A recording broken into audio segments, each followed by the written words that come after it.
Hello everyone, welcome to ZNZ Classroom. I'm Mary, and in this video, we're going to be learning about some of the characteristics of functions that you could find from the graphs. So which are positive versus negative and increasing versus decreasing. So let's start off with positive versus negative. So when we think of a positive or negative region of a function, what we think was when the y values are positive or when the y values are negative at that interval. So when my y value at 0, however, it's neither negative nor positive. Okay, so that'll be a kind of simple definition. So look at the graph here. My red region here will be positive. My blue region here will be negative, and what I highlight in yellow would just be 0 and neither positive nor negative. So let's just start with the example so you can get better understanding of this. So what we're going to start is that a linear function. So that'll be the easiest to start with. So when think about this, pause for a second to think about what do you think will be positive and where do you think will be negative. Okay, so I hope you maybe pause for a second and you have already maybe got an answer. So here is how we do it. So when we think of positive, we think about when y values are positive, right?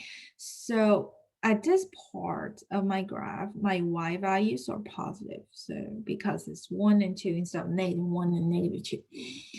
So how can I write this? So this point here, when my x is 0, my y is also 0, which means it will be excluded because it's at 0, it's neither positive nor negative.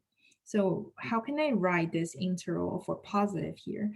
So just write 0, comma, positive infinity. Notice here I'm using the 0, however, I use a parentheses instead of a square brackets, which means exclude. Okay, so then how can I find my negative? I'm finding where my y values are negative. So it's right this part of my graph. So I'm always writing intervals right from left to right, from smaller to bigger. So I'm writing negative infinity to 0. Same thing, 0 with a parentheses instead of square bracket. Okay, so that will be positive negative of this graph. So we're gonna talk about increasing or decreasing later. So that's for a linear function that's that intersects the origin, which maybe we can have another example that it intersects having a y or x y or x intercepts that's not at 0. So let's see another example. So my example would be look like this. So like that. So in this case, what do you think will be positive or negative? So same thing, pause for a second and then come back. So, all right, so let's see. What will be my positive? So I'm just gonna circle this part is positive. So when you think about it, you can, so I couldn't really show here, but really just cover the lower part of your graph and see what's above your x-axis. So in this case, it's what I circle in red. So I'm writing my interval notation. So I'm using my x values to write interval notation, right? So in this case would be -1. I'm gonna use red. So -1 to infinity. Okay. So compare with the previous one, right? So this one is 0 infinity, that's -1 infinity. The -1 and the 0 is both are where my graph intersects at the x-axis. Okay, but both of them are with parentheses because I'm excluding them. Okay, so same thing when we think about my negative part here. So when I think about my negative part is that part right here.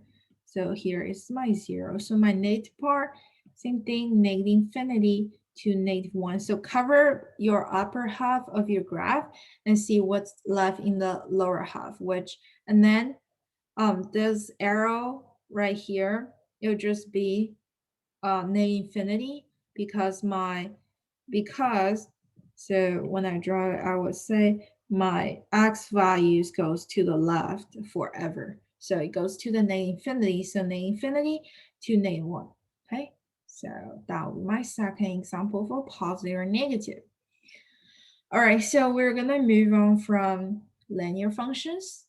We're gonna move to absolute value functions. So some details or how to write or about absolute value functions, we will have videos later. But right now, I'm just gonna show you an absolute value function will look like something like this. So like that. Okay. So still, we're gonna determine positive or negative, and pause for a second, think about it because. So think about the cover lower half and upper half method, and then so I'm gonna wait for like 3 seconds here. All right, so I hope you come back. And then, so when I'm trying to find my positive, many of you might think my positive here would be negative infinity to positive infinity, which that will be ignoring this 0 right here. So my positive right here, it would really be this part adding this part. So I'm going to write negative infinity 0 union 0 infinity. So that will be the correct answer. I'm not including that 0 point. And then my negative is simply just an A because I don't have any negative here. Okay. All right, so that will be an absolute value function still without a it's still touching the origin. So let's see something that doesn't touch the origin. So let's see, I can graph mine look like this. Okay, so let's see this graph right here. So where will be my positive and where will be my negatives? Think about it. All right, so my positive will be this part right here, right? So this where is my y values are all positive, and here are my 2 zeros. And then these two parts are my negatives. So when I'm trying to write my positive, I'm going to write, so since so these 2 points will be negative 0.5 and 0.5. So what I'm gonna write for positive is from negative 0.5 to 0.5. That's my positive.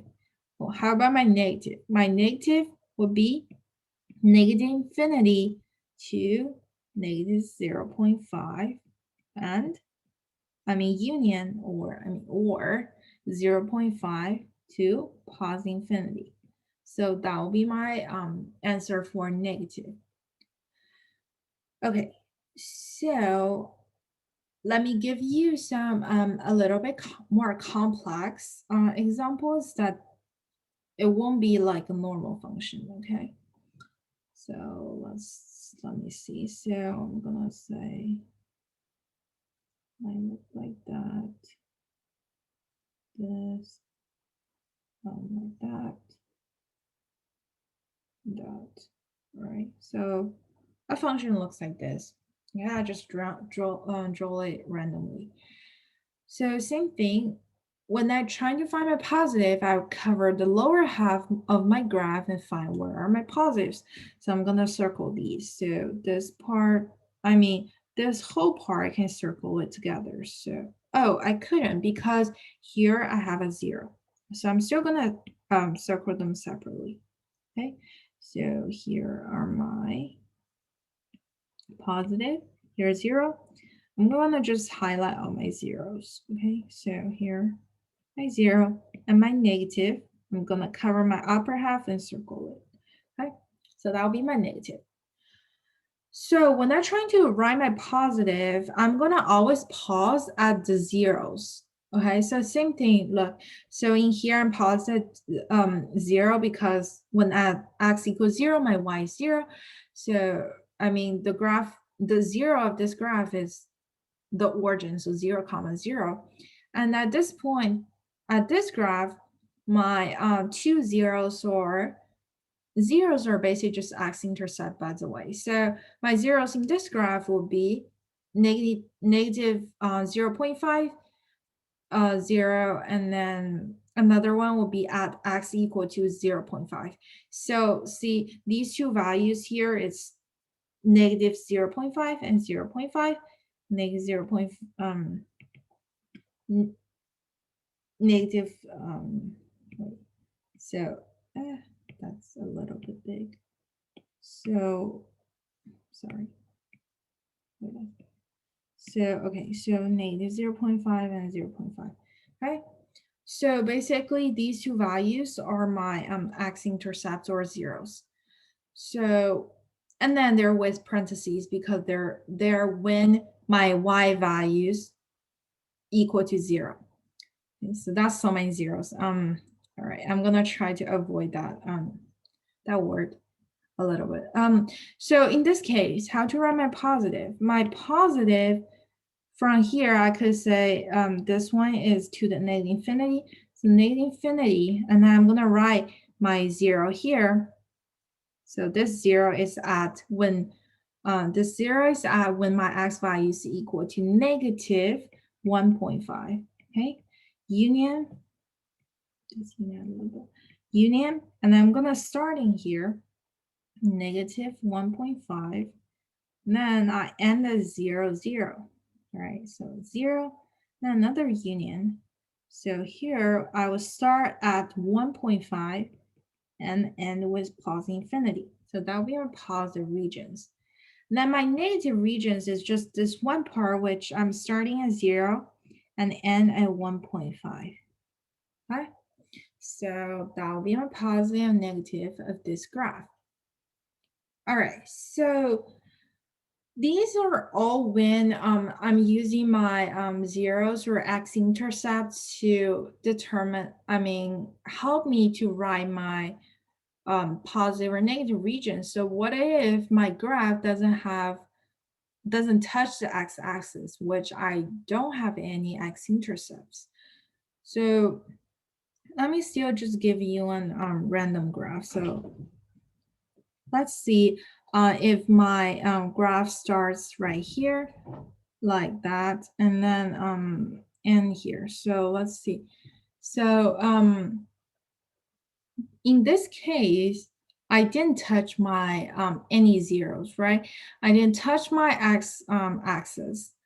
So will be my positive. My positive would just be negative infinity to positive infinity, and my negative will be NA. So this will be an example that I didn't touch any x-axis. Okay, so I'm gonna have another example here.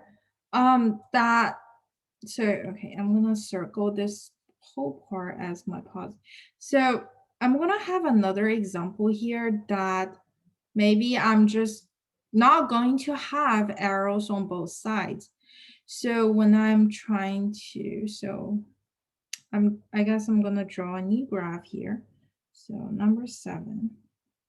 Okay, so I'm gonna have just a graph without arrows. So what I'm gonna do is that label my graph real quick. So 1, 2, and -1, -2. So for example, if my graph looks like this, so if my graph ends, starting here, ends here, and then it goes here, up, and then goes down here. All right, so will be my positive or negative. So I'm gonna copy this right here. And wait a second, so paste. I'm gonna put it here. All right, so, all right. So what will be my positive and what will be my negative? So in this case, I'm not just using parentheses because, so I'm not having infinities here because I don't have any arrows, right?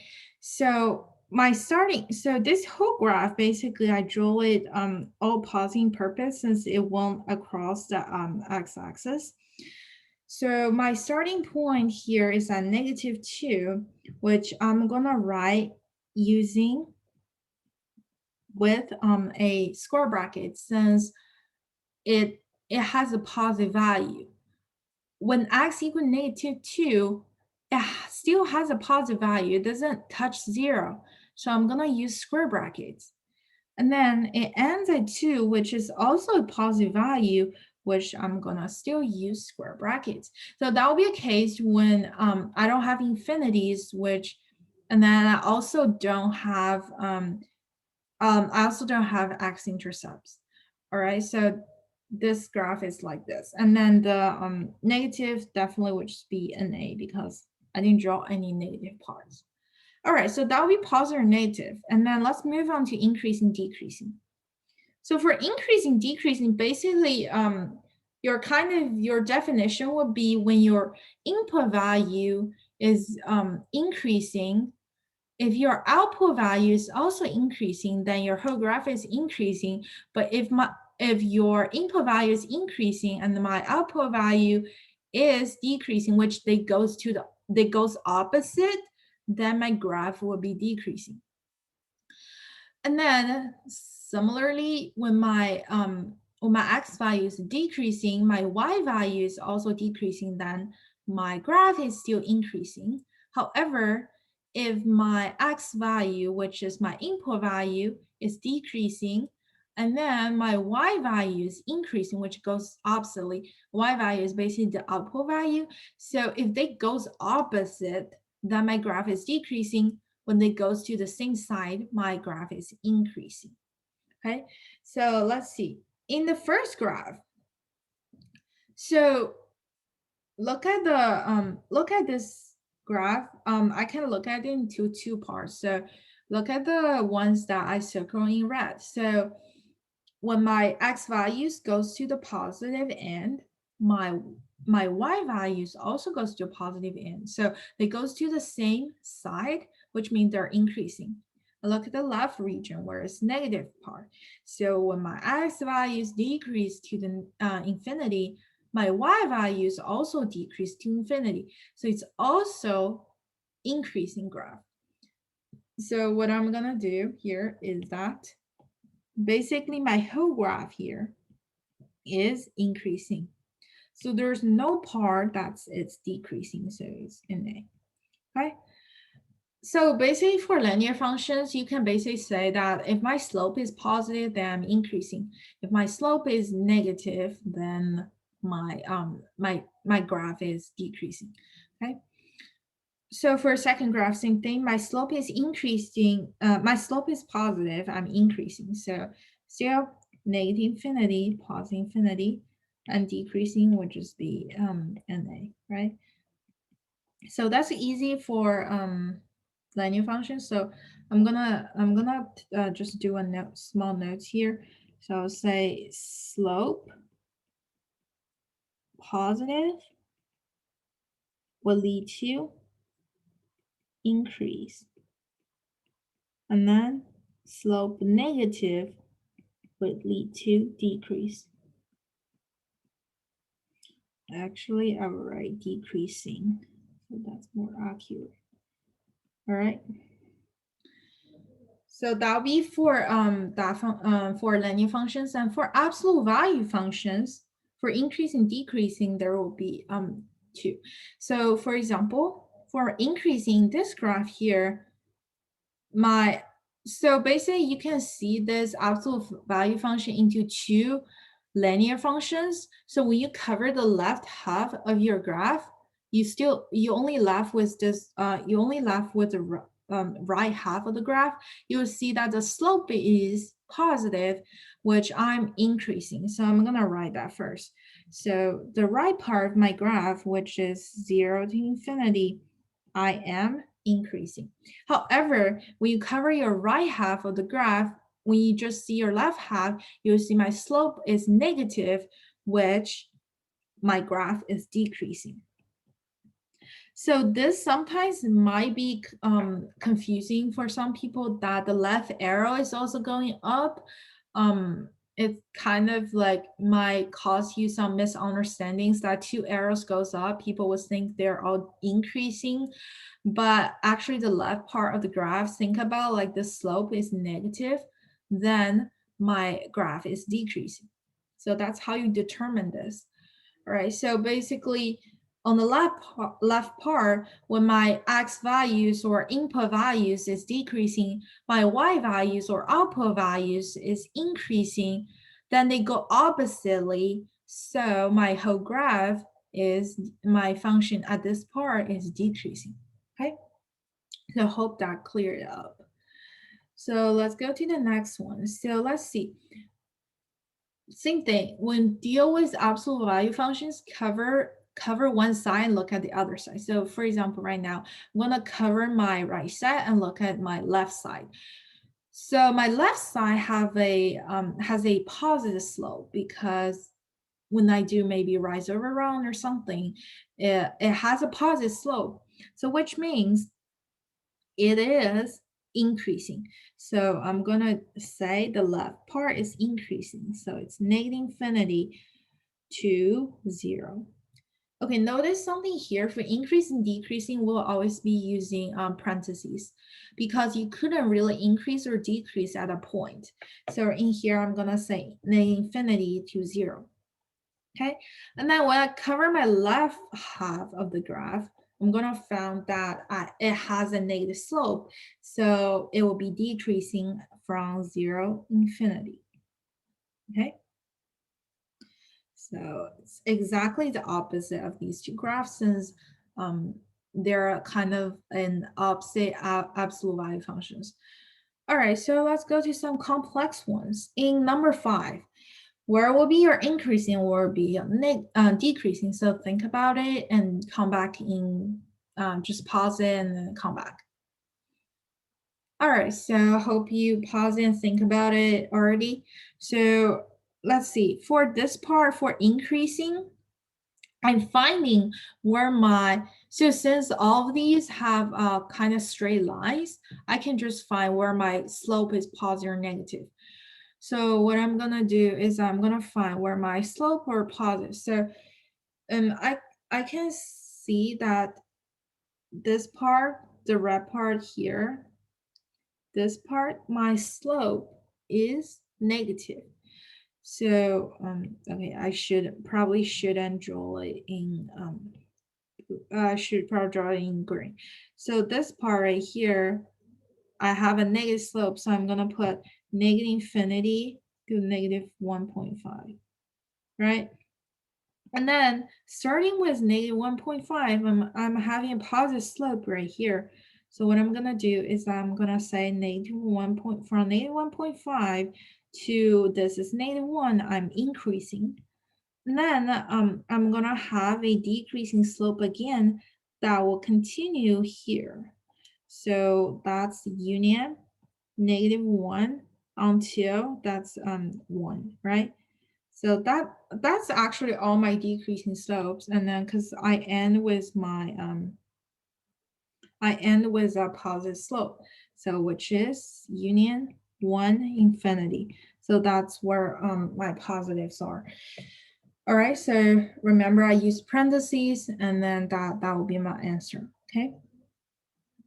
So then I'm gonna come back, so this one. So for this one, it's gonna have the same solution as number 3 because when you cover left or right, you found that my increasing part is actually 0 infinity since it has positive slope, and then my decreasing part, it will be negative infinity 0. Okay, so that's quite easy.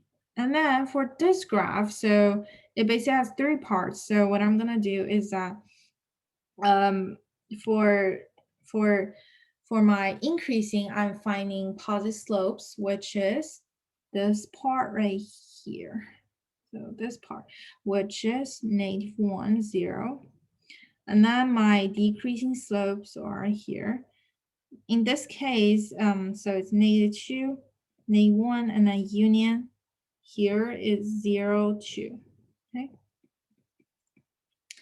So that will be my increasing, decreasing for all these graphs. So when I try to find increasing, decreasing, all of them are straight edges, like straight lines. So I could just find the slope. So when my slope is positive, I'm increasing, my slope is negative, then I'm decreasing. However, I'm gonna introduce a little bit of maybe the curves. So when I'm trying to do a curve here, so I'm gonna draw a new graph here, number 8. So here I'm gonna say like that, number 8 right here. All right, so here's number 8. 0, 1, 2, and 1, and 2, 1, 2, and 1, and 2.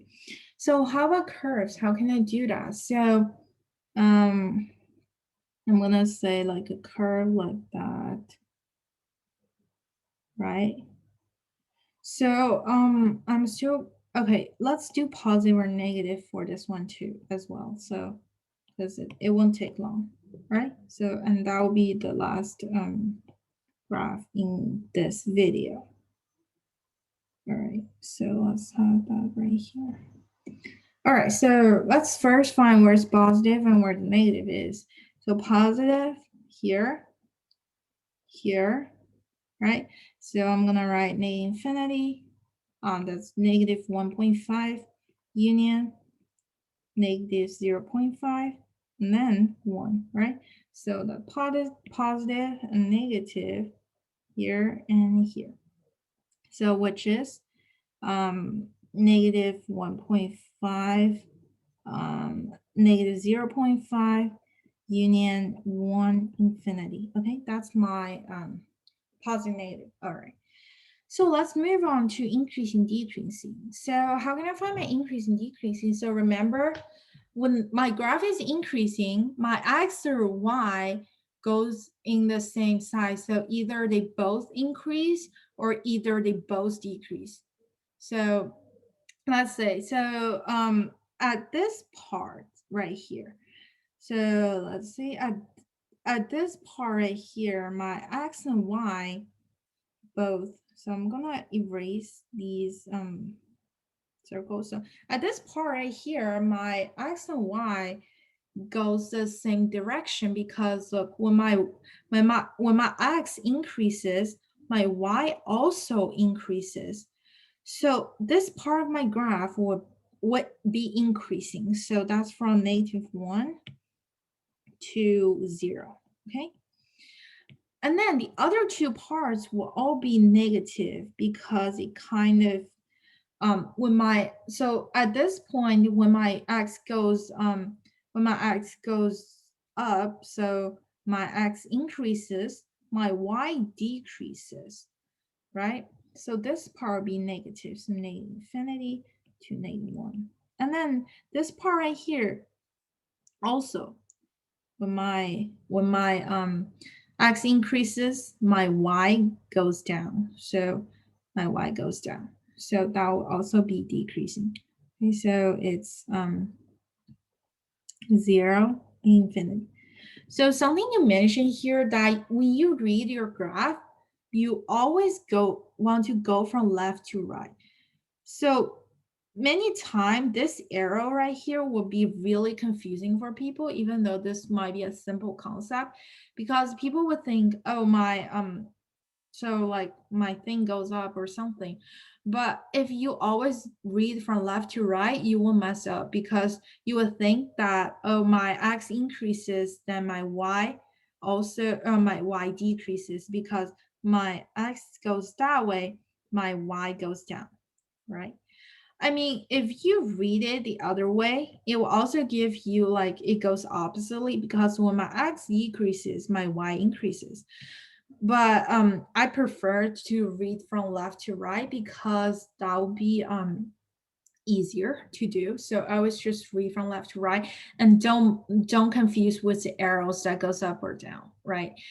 All right, so I think that concludes our lesson. And so thank you so much for watching. Just comment below if you have any questions, and I'll answer as soon as possible. Thank you.